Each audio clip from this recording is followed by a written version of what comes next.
Hey, what is up, everybody? Welcome to March.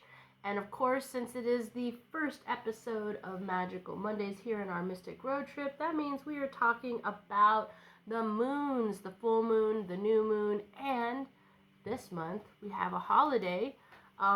If you are into paganism or Wiccan or whatever of the neo-pagan movements, sorry.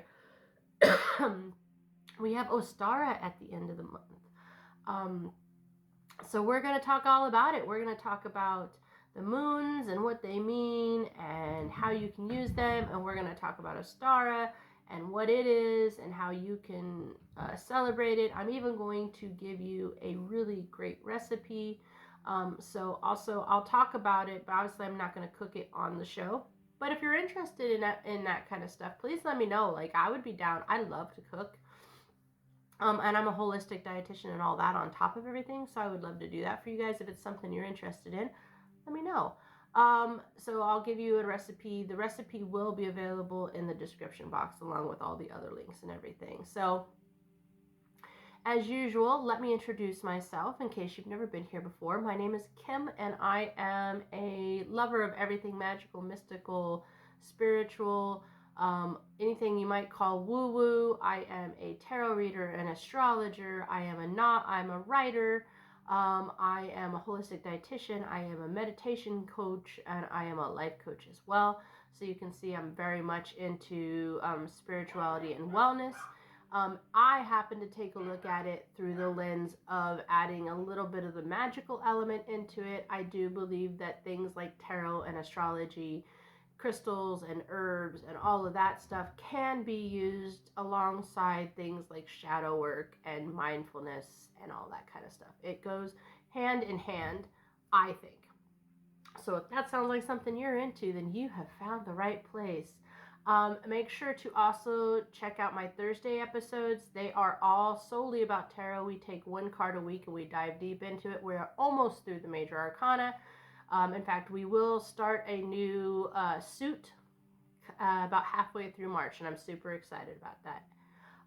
If this is your first time here, then welcome, and please know that I always start this one with something I like to call Our Wake in the Stars. So after this lovely intro that I created, because I'm trying to make my podcast on YouTube a little more entertaining, and also use the college education I have in film and graphic motion graphics and things like that, so I don't feel like my student loan debt is wasted. Oh, that's my cat. Her name is Mama. Everybody say hi, Mama. If you're listening on the podcast, you're missing out. I mean, I want you to stay listening on the podcast, but you know what? You could do both because there's new things on either one. Both are entertaining. So, take a look at this, and then I'll be right back.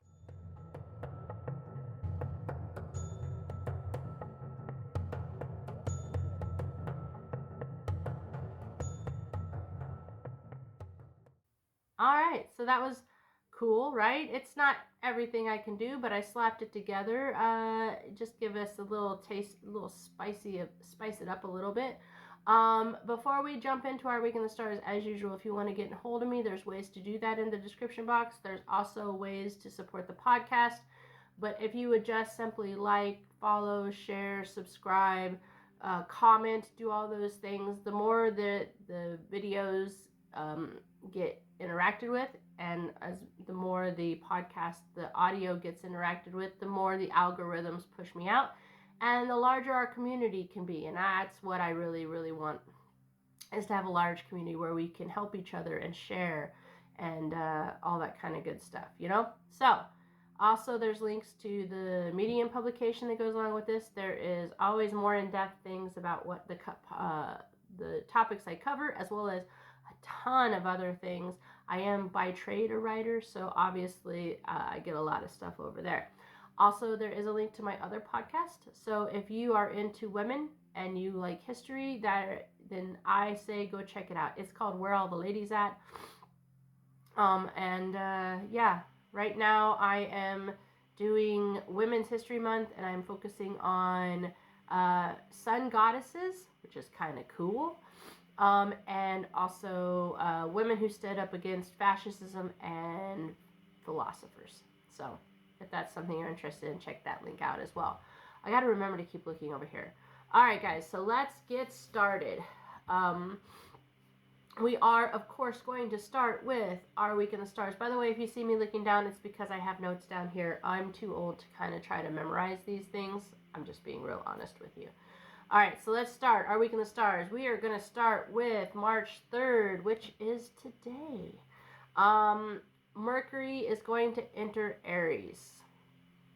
So, Mercury is the planet of communication, and it's going to enter Aries. And Aries are very direct in how they think, how they speak, and how they process information. They're also very energetic. It's a fire sign, and it is ruled by Mars. So Aries tend to be very quick thinking. They're very assertive, and they like to take bold actions, right?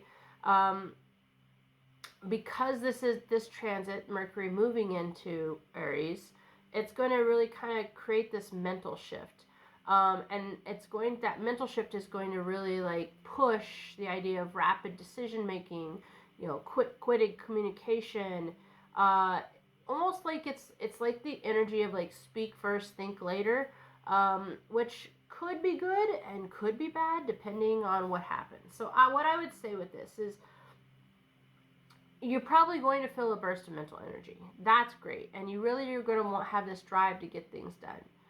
But the tendency to rush into things without considering the consequences could trip you up.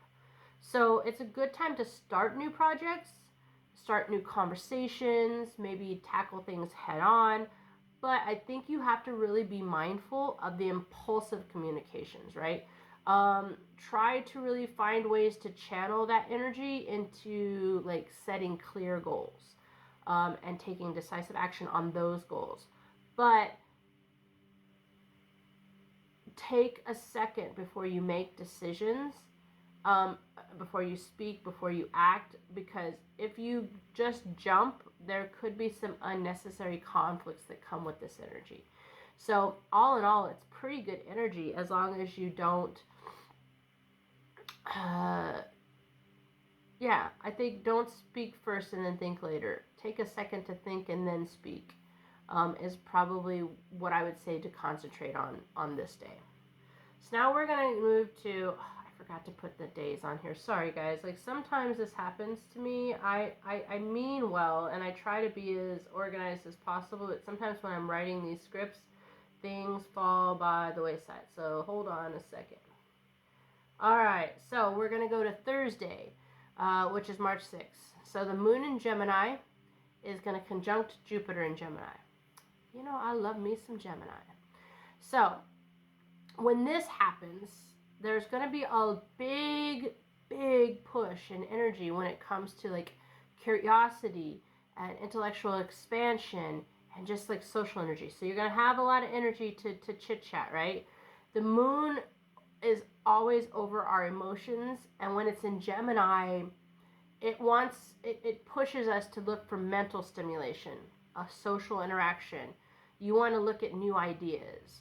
That coupled with Jupiter, Jupiter is like the expansion and growth planet, and so that could add a layer of optimism and abundance along with this.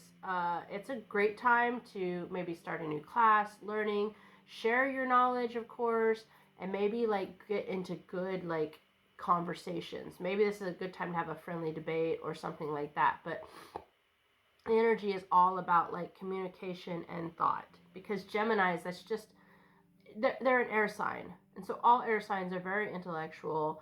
They're very typically good with communication. Once they're at their how do I say it, like evolved state, right? I do believe that there's usually two. So you have the immature and then you have the mature, right? So if they're in their mature state, most Geminis are very intellectual. They're very good with communication, and they're very like flexible. They like to go with the flow, right? The immature one maybe is the one that we think of when we think of like the two-faced and all that kind of stuff. Anyways, I digress. So with that energy, what should you do? I think get out there. If there's some event that you want to go do it. Sit down and brainstorm new ideas. Try to expand your horizon through communication. So maybe this is taking an online course, or maybe joining a yoga group or a meditation group or something like that, where you can expand your mind as well as socialize. That could be a great thing. It's a great day for writing. If you have a chance to do public speaking, do it. It's awesome to share ideas with other people. I think that's really cool. If you're feeling a little curious and restless when it comes to your emotions, try exploring new topics, engage in some new activities and things. But what I would say, because you have to take the good with the bad, right? I would say just don't overextend yourself, right? Taking too many projects on could spread yourself too thin. Jupiter has the expansion energy, and so it does sometimes leave you with the idea that you're taking off more, you're biting more than you can chew, is basically what I'm trying to say. So try to look at quality over quantity, and really look to integrate new knowledge and ideas into everything that you're doing that day. And I think you'll find that you can be pretty productive. You may have some major shifts in the ways that you think about things, and all that kind of stuff. So it's actually it's actually one of my favorite energies this week. All right, and finally, March 9th, which is on Sunday. And please remember, because I put these out on Monday, my weeks go Monday to Sunday. So Sunday the 9th, the moon in Cancer is going to trine Saturn in Pisces. So this is an interesting energy, because it allows you to kind of mix together the sensitivity that comes from the Cancer and the moon, with the more disciplined, structured energy of Saturn and Pisces, which is kind of an interesting combination. So the moon in Cancer the moon rules over Cancer, so it's obviously like a big thing. So it is about nurturing your home, emotional security, and all that. And Saturn and Pisces kind of brings this like grounding influence when it comes to our dreams and intuition. So this is a harmonious flow because it is a trine, and because of that energy, it might be a really great time for like some emotional healing, making some steps to create some stability in your personal life, and really the focus on your home and family matters. With this energy, I would say it's a good day to address emotional needs and find comfort in your familiar routines, right? Use energy to kind of build some structures in your life, whether that's healthy boundaries, whether that's making some steps in your long-term goals, or just setting emotional boundaries. This is a good day for you to do that. You know, Saturn may make us feel a bit more serious, but it also gives us that ability to really commit to personal growth and healing. So try to lean into like the nurturing qualities of Cancer, but being realistic about how you can achieve them, which sometimes may sound counterproductive, but it works out. The alignment can help you find some like emotional security and create a solid foundation, but you have to really stay grounded. I think that's the biggest thing I would say. And that is our week in the stars. A couple really cool things. Please remember, guys, these are not the only astrological movements in the sky, but they are the ones that I found to be the most interesting and the one that had maybe the most use energetically, in my opinion. Okay? So now we can jump into the celestial events that are coming up in March. You know, you have the Virgo full moon, and it is known as the worm moon. And then you have an Aries new moon that is accompanied by a solar eclipse. And of course, you have Ostara. So We're going to look at everything, the meaning, the symbology, everything you can think of. All right, so let's start with the Virgo full moon. It is called the worm moon. It is on March 14th.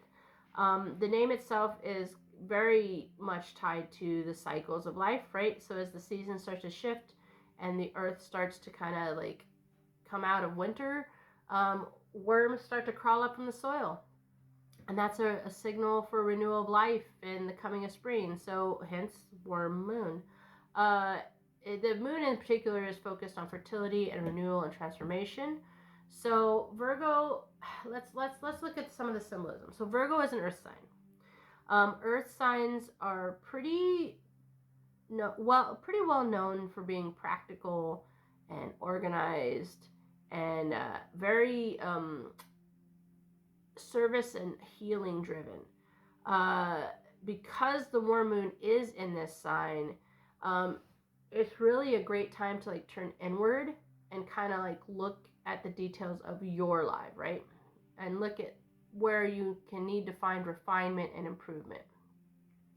So things like cleansing, shedding what no longer belongs to you, that's good. Organization, kind of getting your daily routines aligned with what you want to have happen in the future. Grounding yourself is also another big thing. Maybe finding stability in your body, your mind, and the environment, whatever you need that for. And then healing, the moon's energy is about healing in this case, because it is talking about, it is in the sign of Virgo. I would say turn inward, kind of do self-care, nurture, maybe look at your holistic well-being. That could be very thing. It's a great time for reflection, to look and see how far you've come and really acknowledging that progress, which is a super important step in continuing to fight for your dreams and your goals. And then looking at what the next phase is and really deciding what you need to nurture to make that next part of your journey go smoothly, right? Spiritually, I would say mindfulness and self-awareness, right? Virgo does thrive on structure. So maybe when we're looking at mindfulness, looking at your daily habits, your self-care routines, and maybe some emotional patterns, you could ask yourself, like, are my routines supporting my well-being, or are they leading to stress, right? What small changes can I make to improve my life? Am I holding on to things physically and emotionally that really don't serve me anymore? I would say in this situation, if these are some of the questions you're asking, journaling is great. It helps you gain a lot of clarity. Getting your thoughts and emotions and everything down can help create kind of like a roadmap for like a lot of positive change. Meditative breathing exercises could also be good. Trying some body awareness practices like yoga or Tai Chi can also help. And that's good because it helps you clear your mental clutter and really improve your focus. And that energy is going to be all around you that day. Magically, Virgo is the healer. Virgo in the earth signs is the healer. So practical magic would probably be good. Physical, emotional, spiritual well-being. Cleansing rituals, right? Ultimate moon for purification. This is one of the best moons for purification. Cleanse your home and your sacred spaces. You can burn sage, rosemary, palo santo, whatever it is. Use salt water to wipe down doorways. Whatever you do to cleanse your space, it's a good day to do that. I would also say, because we are focusing so much on self-care, healing work is also good. Something like a spiritual bath with Epsom salts would be awesome. Maybe throw in some lavender and rosemary, whatever you want. All those things help to detox and promote relaxation in your body. Maybe do a little crystal work. Yeah, work with some stones, amethyst and clear quartz in particular. Maybe citrine might be nice as well. All of those are good for like building intuition and clarity, personal power, confidence, things like that. So any of those, you could, with those, create a crystal grid, carry them with you, however you want to do this. I would also say like a manifestation and release might be nice. Write down your habits, your fears, any negative thought patterns or anything you want to get rid of. And just, I'm a big fan. I like to burn the paper because it's just one of the things I like to do. It's one of the most, for me, the most productive. Physically, Virgo is in charge of your digestive system. And so I think looking at what you eat that day and maybe focusing a lot on detoxification is great. Try to eat clean, nourishing foods, focus on, and this is in general, guys, because I am a holistic dietitian. In general, this would be my advice to you at all times, but specifically on this moon, I think it's really important, looking at whole plant-based meals, fermented foods for your gut health, and staying hydrated, which is like one of the most important things. Maybe look at adding in some herbal remedies, teas or tinctures. Look at like ginger, fennel, peppermint. All these are good for digestion. I just got on Xiaohongshu like a couple months, like I think probably a month ago, a couple weeks maybe. And they have a lot of remedies there. And I started doing the date, apple, orange, lemon tea. And that's good for your digestion and everything. And so it's amazing. It's awesome. Try maybe this is the moon you want to try some alternative medicines, things like acupuncture, reflexology, all those things that help align your energy and your body. That could be pretty amazing. And lastly, I would say just make sure you move a little bit that day, right? But nothing like high impact. Like this moon is more about like gentle movement, right? So yoga, stretching, anything that helps bring balance and stability, those are all amazing ideas for this day. I would say, because it is practical, it is healing and reflective. Like I said, rituals for release and clarity are good. Herbal and energy cleansing, definitely a must. The Virgo full moon is a great time to like fine tune your life. Try to clear the path forward, realign your priorities, and just kind of step into the new season, right? With, refocused clarity and strength. And I think that's really what I would say. So that is the Virgo full moon on the 14th. And I think the energies are really good. And it's really interesting because I would say like, March is like typically like the beginning of like spring, right? And it is about renewal and transformation. So this combination is actually really great. All right, so now we're going to move on. Ostara is on the 21st, but we're going to go ahead and do the new moon, and then we'll go back to Ostara. So the next base is on March 29th, and it is the Aries new moon. Now, this new moon is accompanied by a solar eclipse. And anytime there is an eclipse, it intensifies the energy, right? It creates this like almost like cosmic reset button. It amplifies opportunities. It does all these wonderful things. It is a very potent time for setting pretty bold intentions and initiating that change. So let's take a look at this. Aries is the first sign of the zodiac. So that means because the moon is in that, it's like energy for a fresh start, independence, fearless action. Basically take charge of your destiny, try to step into new possibilities, and all that, So let's dive a little bit deep. Aries new moon. Aries is ruled by Mars, right?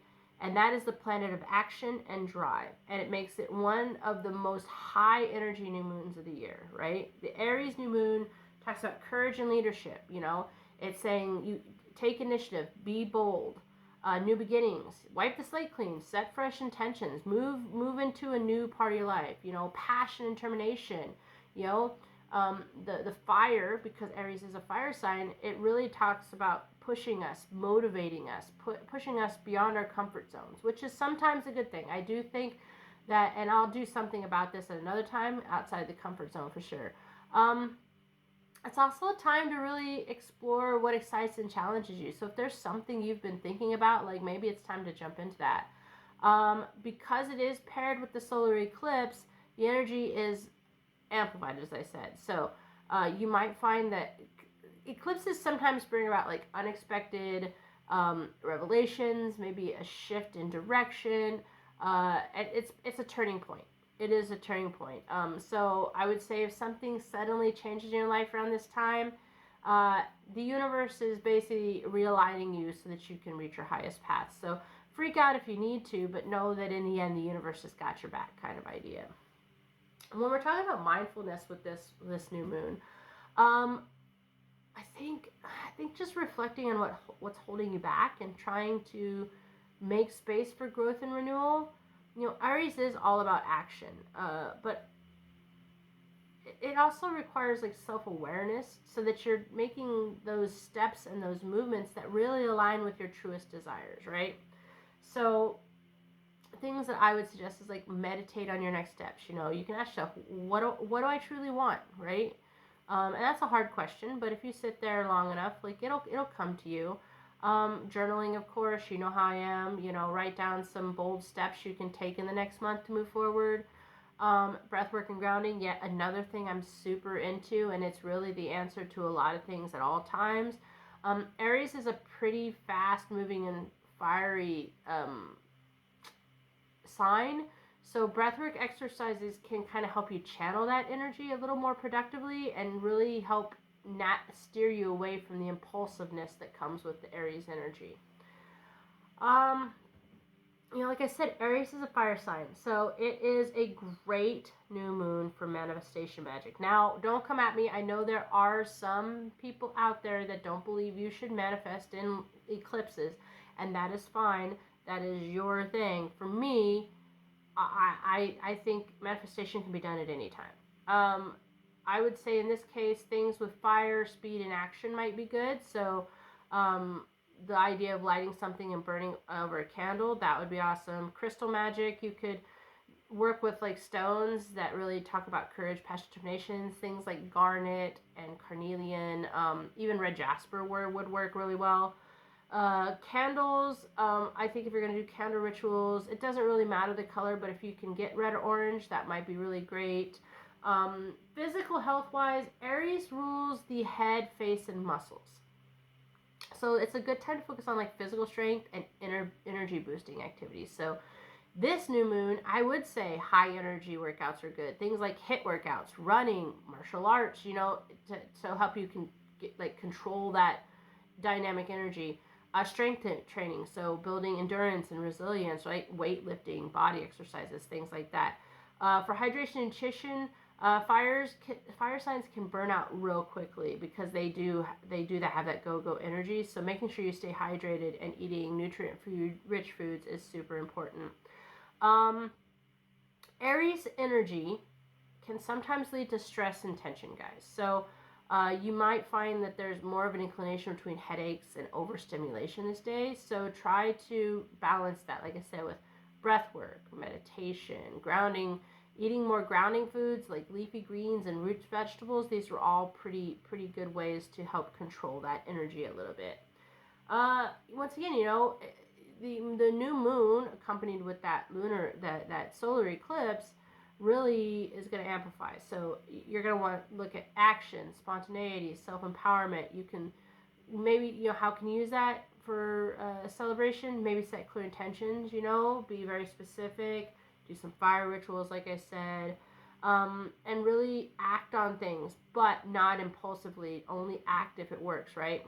This new moon and eclipse combo is that cosmic reset button. You're moving towards new beginnings, and that's great. So if you can use the energy, wisely and everything, you're going to create some pretty epic movements, I think. And that is the Aries new moon. So now we're going to go into Ostara, and I love Ostara. Ostara is like one of my favorite holidays, and I think part of it is, if I'm truthful, I was like born, and I not raised, but like born Southern Baptist, and so I was Christian in the beginning, and so it is one of the holidays, not one of the, all of them have it, but for some reason, I like dyeing eggs. It was fun. It's one of the places where I have good memories, is on those, where you get to color eggs and do all kinds of things. So maybe that's why Ostara is really good to me. My other favorite holiday is Samhain, which is Halloween. I mean, once you get to know me, you'll understand why. So let's dive into Ostara. It is the Spring Equinox. It is either on the 20th or 21st. It kind of depends on where you are. I like to celebrate on the 21st. And it is a time of balance and renewal and awakening. It's taking the world out of like the winter dormancy and bringing it into the spring, right? Some people don't call it Ostara. Some people do call it it's just the spring equinox. I like Ostara. It's tied to my heritage a little bit, and even though I do worship the Celtic gods and goddesses, I do have a little bit of my Germanic influence in there. So Ostara is named after the Germanic goddess.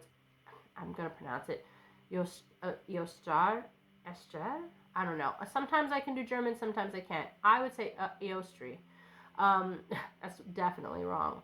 And this deity was fertility, dawn, new beginnings, right? So the spring equinox is the celestial moment of perfect balance, right? Day and night are equal, and now the light is going to start to overtake the darkness. Because of that shift, it's really focused on growth and harmony and renewal of life. So it is a celebration of fertility, abundance, and rebirth, right? Ancient agricultural societies saw this as the time to prepare the land for planting, right? Offering gratitude to earth and the elements. Many modern Eastern traditions, like egg decoration, rabbits as fertility symbols, can all be traced back to Ostara, because it had a theme of renewal and balance. And if you think about it, eggs, right? Rebirth, renewal, right?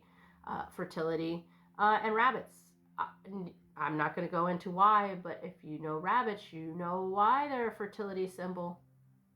They get it on, and they have lots of babies. Yes, I hope that's okay to say. I didn't say anything negative, but that is the truth. All right, so let's look at some celebrations and how you can celebrate, right? And the rituals you can do is actually what I intended to say, but my brain shut down for a second. So Ostara is the season of creation and manifestation, right? So planting seeds, whether that's like literally like you're a gardener. I am not. I do not have a green thumb. I am not that type of witch. I kill cactuses, so therefore I am definitely not a green witch. Yeah, definitely not. Definitely not. So I like to talk about sowing seeds metaphorically, like intentions. That's the one thing I can grow. So some common things, of course, decorating eggs, right? I told you, just like one of my favorite things, lighting candles and letting them burn, planting flowers and things like that. Trying to honor the elements, the balance. Taking a little time in nature, right? Absorb the energy that comes with it. And you can also prepare for like a spring feast. You could do like a meal where you do fresh and seasonal foods. That's always good. And that is, right? So let's talk about blessings and rituals. So a traditional Ostara feast typically embraces freshness and fertility for season. That's why eggs and dairy and greens and fruits are such a pivotal role in this holiday. Of course, common foods, like I said, eggs, it's pretty evidence. Dairy, that's nourishment, abundance of spring.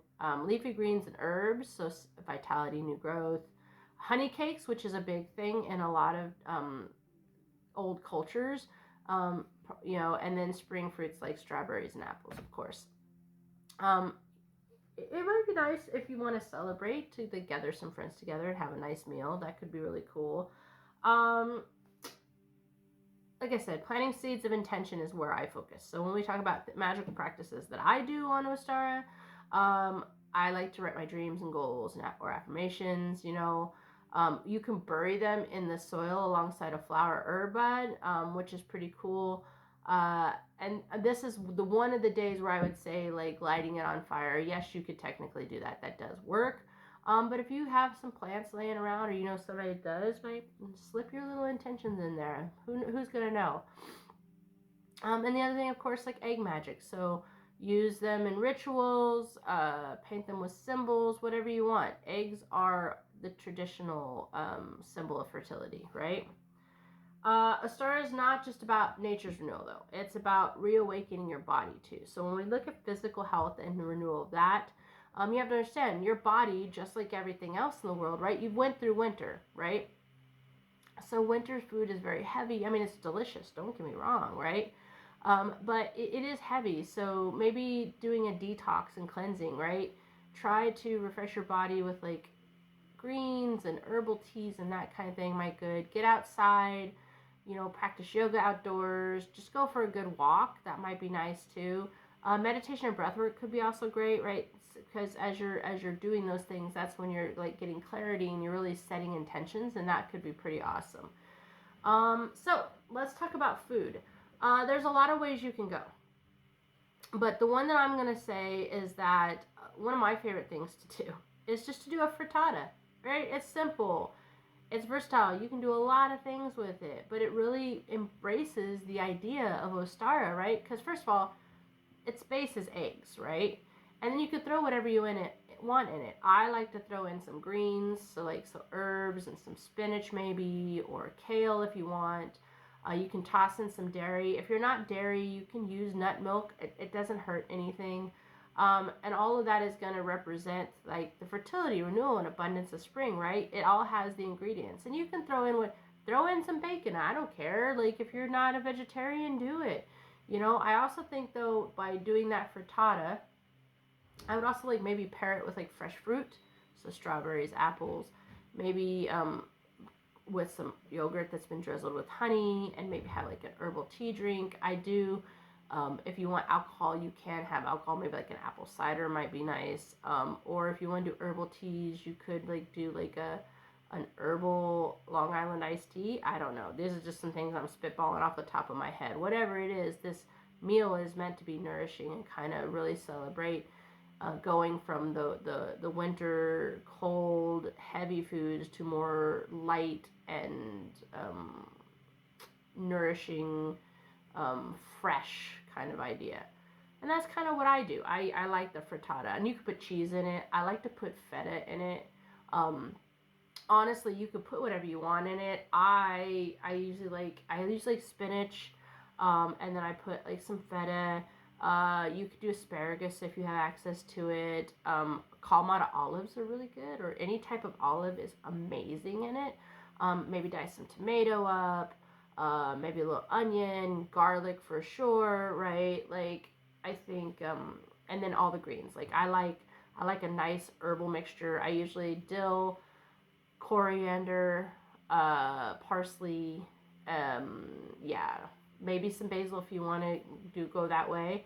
And then just put some butter in there, fry the egg, make it nice and crisp, flip it, let it finish.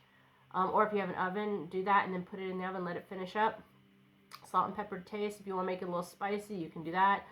The thing is that the frittata is basically like a blank canvas. You can do whatever you want with it. So that's usually what I have for Ostara, and that is actually what I'm going to have this Ostara as well.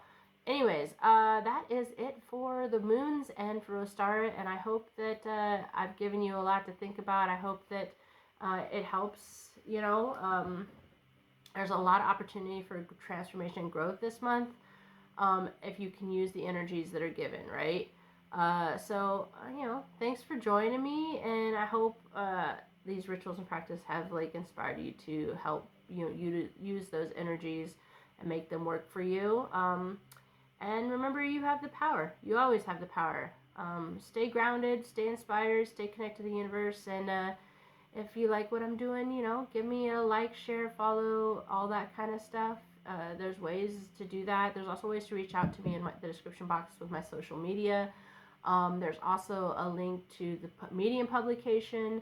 There's a link to support the podcast if you want to do it financially. And then there's also a link to my other podcast called Where All the Ladies At. So if you're into history and women, check that out as well. So like I said, until next time, guys, stay grounded, stay inspired, and stay connected. I'll talk to you later.